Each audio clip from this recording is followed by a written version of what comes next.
Dear brothers and sisters, today we celebrate the first Sunday of Lenten time, and I'm happy that we have the chance to celebrate it together with KMKI and KSG. As far as I know, it's the first time since ever, or at least for a long time, because nobody remembers such a common celebration.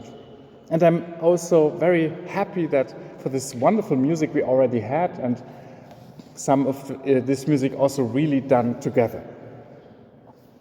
The difference between KMKI and KSG is mainly the language and the cultural background, of course. My Indonesian is still very weak, and that indeed much weaker than Father Patricius' German skills, and I lost hope to catch up one day.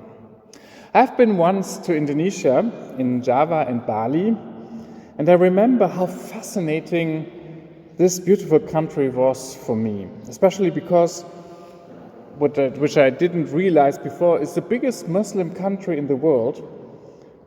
And I know that in some areas there are difficulties, but generally there is peace among Christians, Muslims, Hindus, and the other religions. And I think it can be really a model to the world.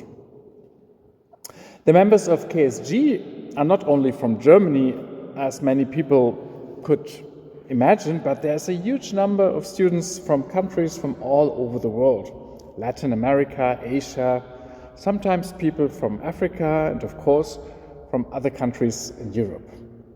With all the differences of our cultural background, I would say that we all are in common and struggle together to find an appropriate way to live our Christian faith in a city like Berlin. This city is particularly secularized, and faith seems to be something, hidden. You don't see it. And I know that many, especially international students, are surprised that the Germany faith there are churches, but they are empty. When I was in Indonesia, I noticed that it's not the case there. The different religions, they are really present. And also in the countries in Latin America I already visited, faith is part of the public sphere, and it's nothing strange to go into a temple or in a mosque. When I realized that the gospel of today, the temptation of Jesus in the desert, was today read, I immediately thought, that's the perfect image of a young person coming to Berlin. So many temptations, right and left, partying night and day, everything goes. If you want to experience something unusual, you will always find people who you can share your strangest desires. And I'm not speaking about the temptation of drugs, but I know that in certain circles it's a problem, and I'm happy that this kind of problems is not your issue, I hope. As you're all responsible students, you may think, when you speak about temptation, when it comes to study, you have to finish a paper, but instead of working on it, you watch YouTube videos, Instagram, Snapchat, and I know what I'm talking about. I love cat videos, and not only.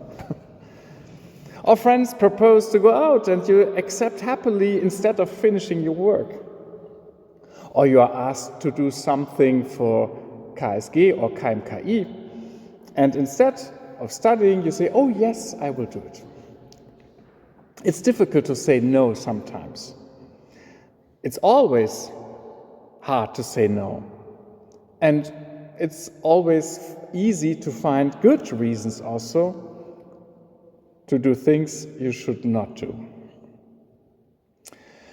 But dear brothers and sisters, here we are talking about discipline. I know discipline, it's not a nice concept. I'm not very expert of it, let's say. But it is true that we need discipline in our lives, because there are always things we don't like to do, like writing bachelor or master theses or administration work in the KSG and things like that.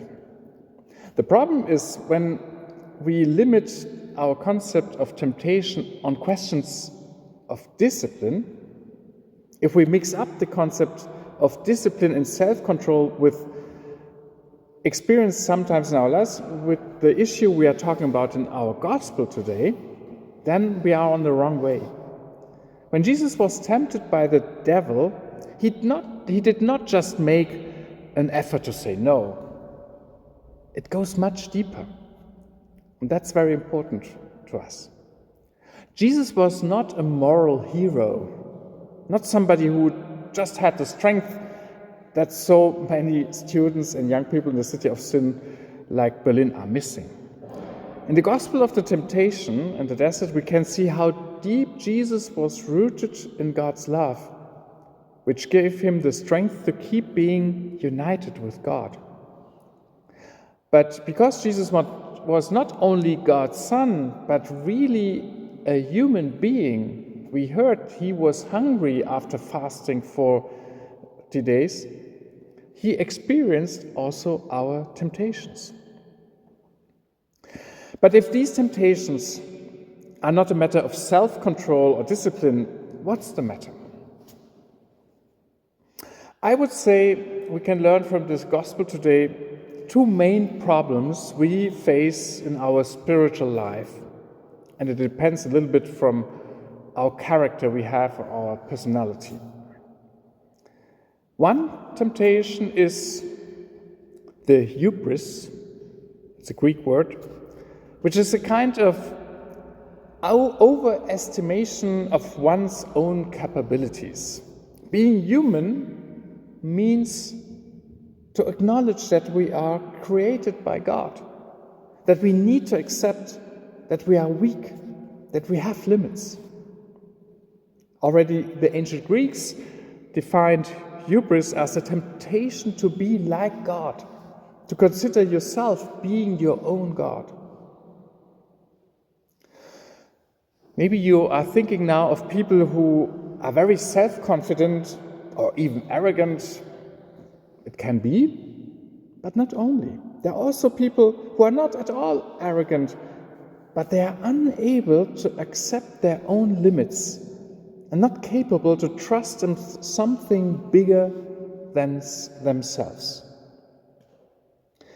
By doing so, they stress, because we are not gods.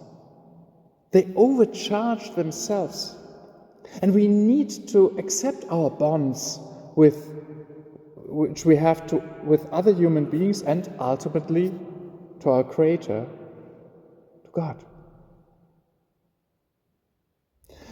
The other temptation is fear. In today's gospel, Jesus was offered all reigns of the earth.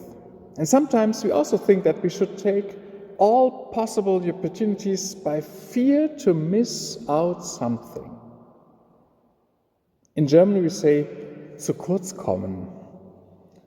This happens to people with a lack of self-esteem and trust. They always feel robbed by others who might have more luck, who look nicer, who have more success.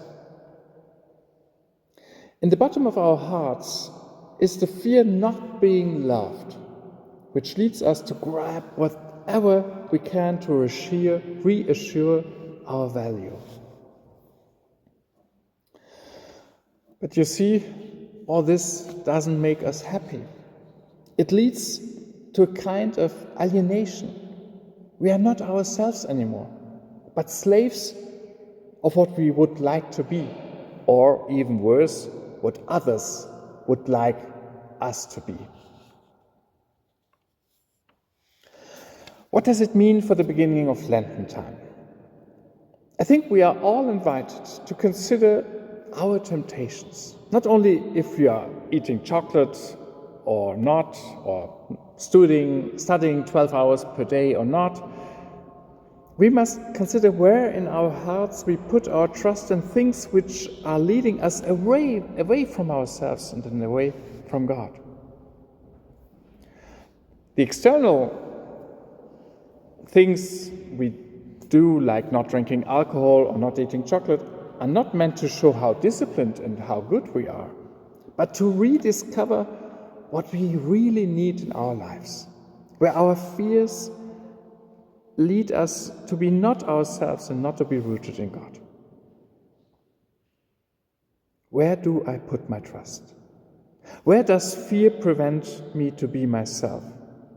Where do I put my confidence only in myself, which leads me away from God?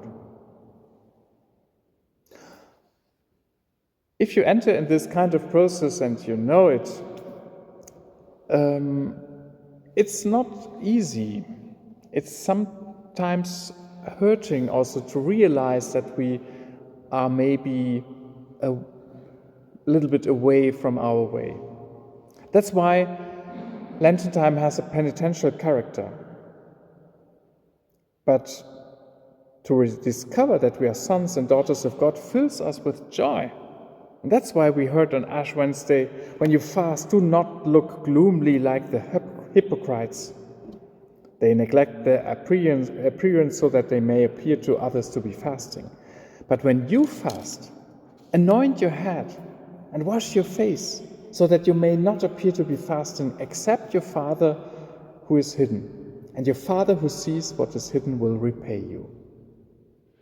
Here is the key.